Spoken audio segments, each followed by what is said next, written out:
বছরেরই একটা দিন আমার খুব পছন্দের। আমি আমার মনের মতো করে সেজে মাকে মনের মতো করে বরণ করি।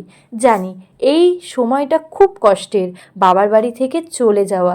এটা একমাত্র একটা মেয়েই বোঝে যে কতটা কষ্ট এর মধ্যে লুকিয়ে থাকে। কিন্তু হ্যাঁ, আনন্দও কাজ করে।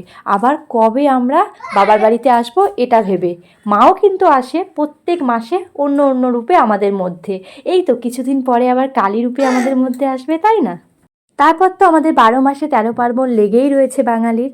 এখন আমরা সবাই মিলে যাচ্ছিলাম বিসর্জন ঘাটে। আমাদের ক্লাবের ঠাকুর তো গাড়িতে উঠেই গেছে, আর আমাদের পাড়া থেকে সবাই যায়। একটা টেম্পো ট্রাভেলার, বাস, এছাড়াও বাইক, নিজস্ব অনেকের অনেক গাড়ি আছে, সবাই মিলে এসেছিলাম। এখানে আসার পর তো অবাক, বাড়ির লোকের সঙ্গে সবার সঙ্গে দেখা হয়ে গেছিলো। আর এখানে প্রচুর প্রচুর প্রচুর ঠাকুর আনা হয়েছিল বিসর্জন করার জন্য।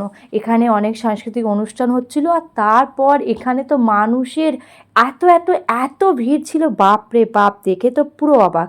আজকে রাতটা বেশ ভালো কেটেছে, অনেক খাওয়া দাওয়া মজা নাচানাচি করে কাটিয়েছি। তোমাদের ভিডিওটা কেমন লাগলো জানিও। Bye bye.